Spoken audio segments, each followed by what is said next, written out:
kalau dalam statusnya dalam berumah tangga kan. Iya, betul.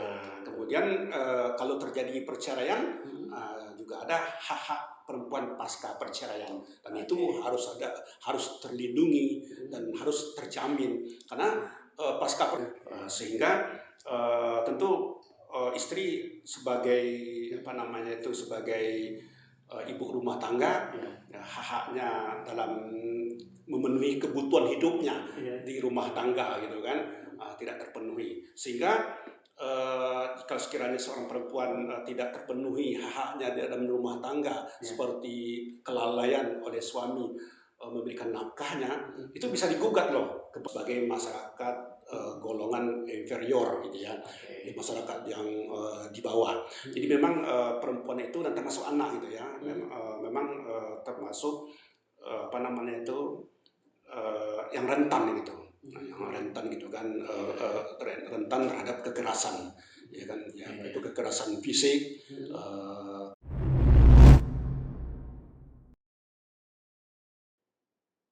Assalamualaikum warahmatullahi wabarakatuh. Sampurasun Baraya Pajajaran. Luar biasa pagi ini pagi-pagi ya menjelang siang sebetulnya kami akan mulai perbincangan hari ini bersama dengan Pengadilan Agama Kota Cimahi yang tentu saja nanti akan sama-sama Baraya Pajajaran semua simak ya dengan tema hari ini adalah mengenai hak-hak perempuan pasca perceraian. Tapi sebelum itu juga saya ingin nanti kita ngobrol tentang sedikit dulu bagaimana profil daripada Pengadilan Agama Kota Cimahi. Yang pasti saya sudah bersama dengan narasumber yang luar biasa, istimewa hari ini. Ada Pak Alfitri J. Caniago. Apa kabar Pak? Assalamualaikum. Waalaikumsalam warahmatullahi wabarakatuh. Sehat Pak ya? Alhamdulillah. Sehat. Ya Pak, ini sekarang ada gedung baru di Pengadilan Agama Kota Cimahi Pak, yang tentunya lebih representatif ya Pak ya. Jadi memudahkan warga masyarakat Kota Cimahi tentu khususnya dibanding dengan sebelumnya harus jauh keluar daripada Cimahi Pak. Sedikit boleh diceritakan dulu Pak tentang bagaimana ini sudah adanya gedung baru dari Pengadilan Agama ini Pak. Baik, gedung Pengadilan Agama Kota Cimahi kelas 1A telah diresmikan pemakaiannya oleh Ketua Mahkamah Agung Republik Indonesia tanggal 5 September 2024 di Kota Slawi. Oke, diresmikannya di Kota Slawi Pak. Baik. Dan apa sih bedanya Pak ketika sekarang sudah ada atau fungsi dan tujuan daripada kehadiran Pengadilan Agama di Kota Cimahi ini sendiri Pak? Tentu dengan adanya gedung yang baru yang sudah memenuhi standar ya, representatif, tentu masyarakat Kota Cimahi sudah nyaman, dimudahkan untuk berproses berperkara di Pengadilan Agama Kota Cimahi yang sebelum gedung yang baru ini kita gunakan bertempat di Jalan Kolmas ya, itu masih sewa, sempit, kemudian tempat parkir yang tidak ada, dan sebelum itu juga pernah ke Seroyang gitu ya. Nah, sekarang sudah dekat di sini di Jalan Maros. Gitu. Baik, berarti ini kabar gembira buat semua warga Cimahi ya. Tidak usah perlu jauh-jauh dulu ke Soreang ya Pak ya, Kabupaten Bandung, atau pernah mungkin dulu ada di kantor di Jalan Kolonel Masturi Pak ya. Dan itu kurang representatif tadi. Sekarang parkiran luas Pak ya, enak sekali nih Pak parkiran semuanya. Dan pelayanan juga mungkin lebih nyaman ya Pak ya sekarang. Ya, karena tempat pelayanannya juga tersendiri yang kita sebut dengan PTSP ya, pelayanan terpadu satu pintu, kemudian ruang tunggu sidang yang juga nyaman, kemudian ruang sidang kita memiliki 5 ruang sidang. Gitu. Artinya itu lebih banyak mempercepat juga proses begitu Pak maksudnya? Ya betul, supaya masyarakat dalam bersidang itu tidak terlalu lama. Kemudian kita memiliki hakim 7 orang, 9 dengan ketua dan wakil. Maka setiap hari itu kita bisa bersidang sekurang-kurangnya 2 majelis, gitu ya. Baik, artinya kalau dulu harus ngantri agak lama, sekarang insya Allah nggak ya Pak ya? Tidak. Tidak akan lagi. Paling tadi hakim yang tersedia juga dalam jumlah yang lumayan banyak ya Pak ya. Nah ini Pak, tentang pengadilan agama sendiri saya yakin tidak seluruhnya masyarakat sudah paham Pak ya tentang kehadiran daripada pengadilan agama sendiri. Sebetulnya dalam persoalan perkawinan kemudian dan lain-lain, apa sih Pak kewenangan-kewenangan yang ada di pengadilan agama sendiri untuk kemudian dirasakan langsung oleh masyarakat? Sesuai dengan pasal 49 Undang-Undang Nomor 7 Ya. tahun 1989 yang dirubah dengan Undang-Undang Nomor 3 tahun 2006 tentang peradilan agama. Ya. Kewenangan pengadilan agama itu memutus, mengadili dan menyelesaikan perkara pada tingkat pertama untuk orang-orang yang beragama Islam di bidang satu di bidang perkawinan, kemudian waris, wasiat, hibah, sengketa ekonomi syariah, kemudian zakat, infak, sedekah, dan memberikan pertimbangan hukum Islam tentunya bagi pemerintah apabila diminta, serta yang terakhir adalah kesaksian hisab, ru'yatul hisab, ya kan, penentuan tanggal 1 bulan Hijriah. Nah, gitu kewenangannya. Jadi banyak kewenangan pengadilan agama itu. Tidak hanya sekedar selama ini yang kita kenal itu pengadilan agama itu tempat orang bercerai. Enggak, ya kan. Jadi banyak kewenangan di bidang perkawinan itu saja itu 22 itu. Macamnya gitu ya. Macam jenis perkara yang diadili, yang diperiksa oleh pengadilan agama. Ya, sekarang jadinya nambah pengetahuan lagi nih Pak. Ya pada pelajaran, jadi paradigma bahwa dulu tadi kata Pak Wakil Ketua ini bahwa pengadilan agama adalah tempat bercerai. Tidak begitu ya Pak ya? Karena ada banyak kewenangan yang kemudian berlangsung di pengadilan agama ini sendiri. Nah tapi kalau seandainya kita di urusan perkawinan adalah salah satu, bukan urusan yang satu-satunya, tapi salah satu yang memang diurus juga di sini ya Pak ya? Ya, bidang perkawinan itu sebagaimana saya sampaikan tadi itu ada 12 jenis perkara di bidang perkawinan yang menjadi kewenangan pengadilan agama. Nah, gitu kan. Contoh, satu, izin beristri lebih dari satu. Itu jadi kalau mau menambah misalnya mau nikah lagi gitu ya kan, seorang laki-laki ya harus izin pengadilan dulu gitu. Jangan sampai terjadi yang namanya nikah di bawah tangan yang istri yang kedua, gitu kan. Nah, kemudian yang ketiga itu contohnya cerai talak, cerai gugat, tuntutan kelalaian nafkah oleh suami istri, gitu. Kemudian isbat nikah, perwalian, harta bersama, jadi banyak di bidang perkawinan. Gitu. Setidaknya ada 22 di bidang perkawinan yang berkaitan dengan perkawinan. Ya, perkawinan. Baik, dan kalau tadi kita ke tema yang saya sempat tadi sampaikan di awal kita ngobrol nih Pak, ini kan kita ingin membahas soal hak-hak perempuan ya Pak ya, pasca perceraian Pak. Ini juga satu poin yang mungkin sampai hari ini masih menjadi persoalan yang sering terjadi barangkali ya Pak ya, selain dari yang 22 yang tadi. Gitu. Tapi sebetulnya kalau perempuan itu memang seperlu itukah mendapatkan perhatian Pak sehingga harus sampai pengadilan juga turun tangan gitu?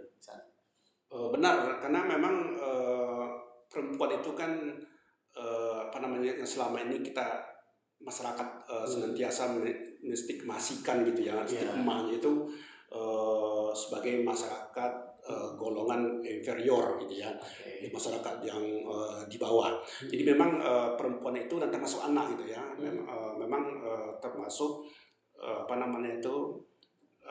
yang rentan gitu. Yang rentan gitu kan, rentan terhadap kekerasan, ya kan, itu kekerasan fisik, kekerasan psikologi gitu, psikologis gitu ya, dan kekerasan secara ekonomi.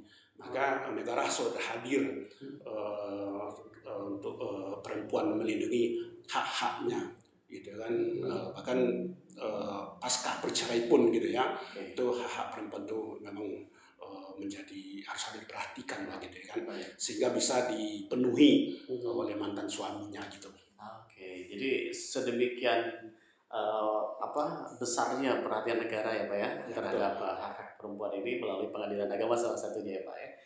Nah kemudian saya menarik tadi ketika Bapak mengatakan salah satunya adalah soal adanya kekerasan ekonomi Pak. Saya baru mendengar nih Pak, kekerasan ekonomi yang seperti apa sih, mungkin bisa dielaborasi nih Pak? Ya seperti kekerasan ekonomi itu kan tidak bertanggung jawabnya seorang suami terhadap istrinya gitu kan, sehingga tentu istri sebagai sebagai ibu rumah tangga, hak-haknya dalam memenuhi kebutuhan hidupnya di rumah tangga gitu kan tidak terpenuhi, sehingga kalau sekiranya seorang perempuan tidak terpenuhi hak-haknya di dalam rumah tangga, seperti kelalaian oleh suami memberikan nafkahnya, itu bisa digugat loh ke pengadilan gitu kan, meskipun tidak terjadi perceraian, gitu, walaupun tidak jadi perceraian gitu. Oke, jadi si perempuan juga artinya bisa menggugat ya Pak ya untuk hak-haknya itu sendiri ya Pak. Ya, kalau sekiranya masih dalam rumah tangga, kemudian suaminya tidak memenuhi kewajibannya dalam rumah tangga tersebut, bisa diajukan gugatan kelalaian suami terhadap istri di pengadilan, kan gitu kan. Itu sebelum terjadi perceraian, tidak terjadi perceraian gitu. Gitu. Dan suami ya boleh membela haknya, dan itu kan gitu kan, mungkin suaminya itu tidak mampu kan gitu kan, bisa jadi kan ditunjukkan dulu kan, kan gitu kan, kenapa dia tidak memberikan nafkah terhadap istrinya, gitu. Saya jadi terbayang gini Pak Waka, ini kan kalau tidak melalui pengadilan, kedua belah pihak kan bisa main hakim sendiri ya Pak ya. Artinya memutuskan sendiri sebuah perkara ya Pak ya. Nah inilah fungsi adanya pengadilan mungkin tadi.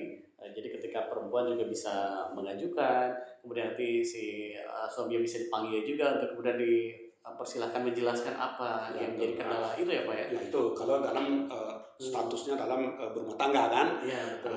Kemudian kalau terjadi perceraian juga ada hak-hak perempuan pasca perceraian, dan itu harus terlindungi dan harus terjamin, karena pasca perceraian seolah-olah seorang mantan suami itu lepas kewajibannya gitu kan. Kemudian bagaimana caranya pemenuhan hak-hak tersebut dan apa saja hak-haknya gitu kan. Nah, di antara hak-hak perempuan pasca perceraian itu satu, nafkah madiyah namanya. Nafkah madiyah itu nafkah yang dilalaikan, ya kan, nafkah yang dilalaikan oleh suami, gitu kan. Kemudian nafkah iddah. Nafkah iddah itu adalah nafkah setelah terjadinya perceraian 3 bulan, gitu, atau sekurang-kurangnya 90 hari. Kemudian mut'ah. Mut'ah itu ya kenang-kenangan, karena memang perempuan itu kan kalau sudah dicerai itu kan dia kecewa, ya mungkin dia kecewa, kemudian dia shock begitu kan, sehingga diberikanlah mut'ah, kenang-kenangan, ya kan, bisa berupa uang atau berupa berbentuk barang, gitu.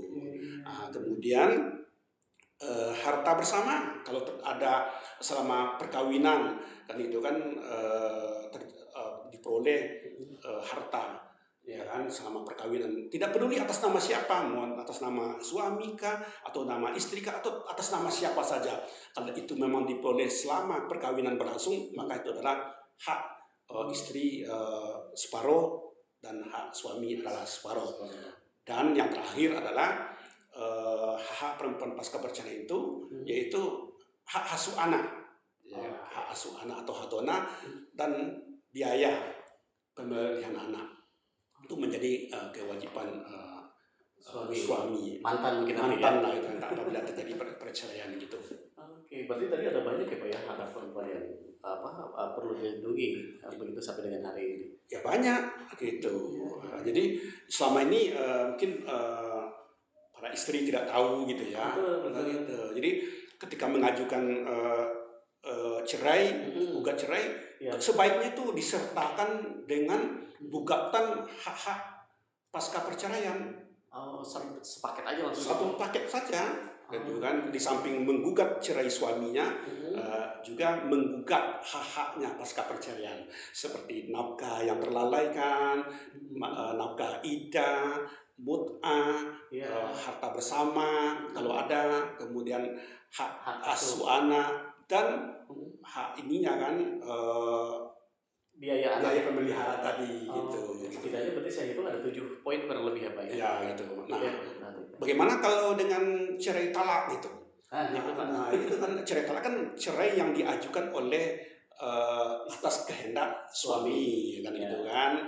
Nah, lalu datang pengadilan kan apabila dipanggil saat sidang itu datang gitu, penuhi panggilan itu. Kemudian ajukan yang namanya gugatan rekopensi, namanya gugatan balik terhadap suaminya mengajukan cerai, kepada si istri juga mengajukan haknya sekaligus, ya kan, ya hak-haknya sepertinya sama dengan cerai gugat tadi, hak-haknya gitu.